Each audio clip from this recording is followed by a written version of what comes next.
ईश्वर का साक्षात्कार करवाकर शिष्य को जन्म मरण के बंधन से मुक्त कर देते हैं। अतएव संसार में गुरु का स्थान विशेष महत्व का है।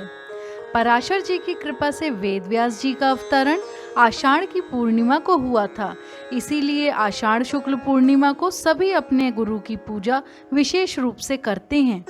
व्यास देव जी गुरुओं के भी गुरु माने जाते हैं। यह गुरु पूजा विश्व विख्यात है। इसे व्यास पूजा का पर्व भी कहते हैं।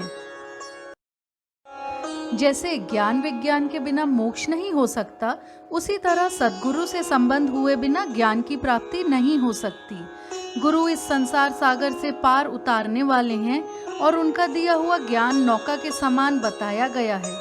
मनुष्य इस ज्ञान को पाकर भव सागर से पार होकर कृतकृत्य हो जाता है। फिर उसे नौका और नाविक दोनों की ही अपेक्षा नहीं रहती है।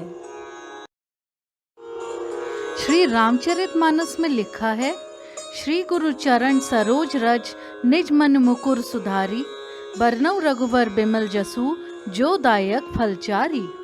श्री गुरु महाराज के चरण कमलों की धूली से अपने मन रूपी दर्पण को पवित्र करके श्री रघुवीर के निर्मल यश का वर्णन करता हूँ, जो चारों फल धर्म, अर्थ, काम और मोक्ष को देने वाला है। गुरु पूर्णिमा को व्यास पूर्णिमा भी कहते हैं। पराशर ऋषि के पुत्र वेद व्यास जी जन्म के कुछ समय बाद ही अपनी माँ से कहने लगे, अब हम जाते हैं तपस्या के लिए। माँ बोली, बेटा, पुत्र तो माता पिता की सेवा के लिए होता है, माता पिता के अधूरे कार्य को पूर्ण करने के लिए होता है, और तुम अभी से जा रहे हो। व्यास जी ने कहा, माँ, तुम जब याद करोगी और ज़रूरी काम होगा तब मैं तुम्हारे आगे प्रकट हो जाऊंगा।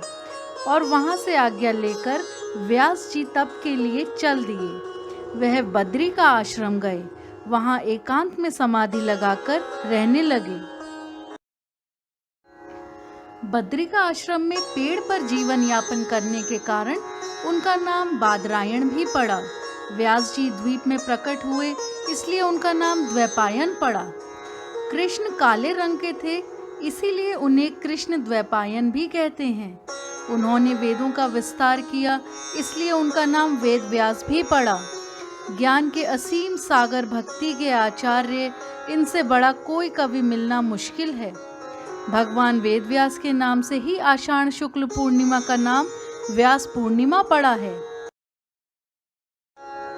यह सबसे बड़ी पूर्णिमा मानी जाती है, क्योंकि परमात्मा के ज्ञान, परमात्मा के ध्यान और परमात्मा के प्रीति की तरफ ले जाने वाली है यह पूर्णिमा।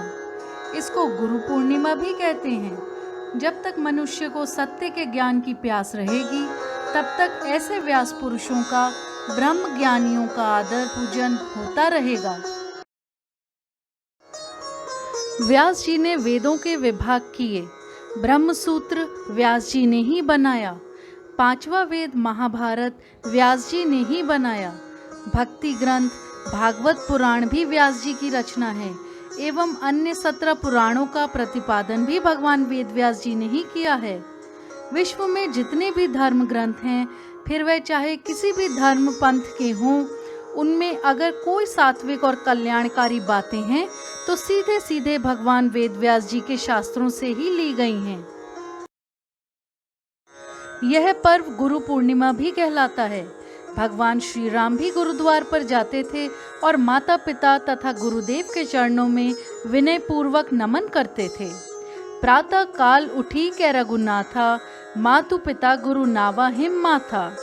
गुरुजनों, श्रेष्ठ जनों एवं अपने से बड़ों के प्रति अगाध श्रद्धा का यह पर्व भारतीय सनातन संस्कृति का विशिष्ट पर्व है। आषाढ़ मास की शुक्ल पक्ष की चतुर्दशी से लेकर सावन मास की पूर्णिमा तक कोकिला व्रत रखने का विधान है। इस व्रत में आदि शक्ति माँ भगवती की कोयल रूप में पूजा की जाती है। इस व्रत को रखने वाली महिलाओं को सुख, सौभाग्य, संपदा की प्राप्ति होती है। ज्यादातर यह पर्व दक्षिण भारत में मनाया जाता है। कोकिला व्रत का महत्व।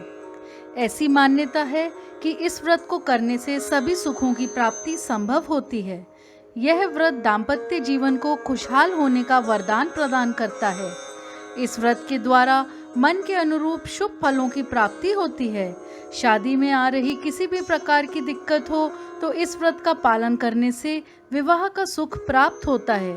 यह व्रत योग्य वर की प्राप्ति कराने में सहायक बनता है।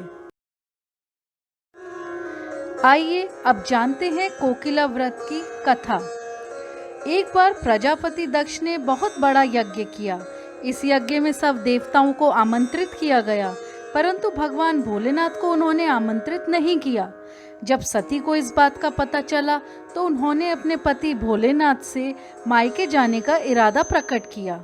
भगवान भोलेनाथ ने बिना नाम निमंत्रण वहां जाने के लिए मना किया, परंतु सती नहीं मानी और जिद करके अपने मायके चली गईं। मायके में पहुंचकर सती का घोर अपमान और अनादर हुआ। इस कारण सती प्रजापति के यज्ञ कुंड में कूदकर भस्म हो गईं। भगवान शंकर को जब सती के भस्म होने का समाचार मिला तो वह क्रोध में भर गए। उन्होंने वीरभद्र को प्रजापति दक्ष के यज्ञ को खंडित करने का आदेश दिया। इस विप्लव को शांत करने के लिए भगवान विष्णु भगवान शंकर के पास गए तथा उनका क्रोध शांत करने का प्रयास किया।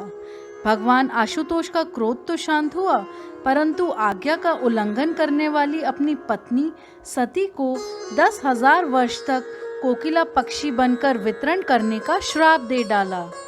सती कोकिला रूप में नंद वंदन में 10,000 वर्ष तक रहीं।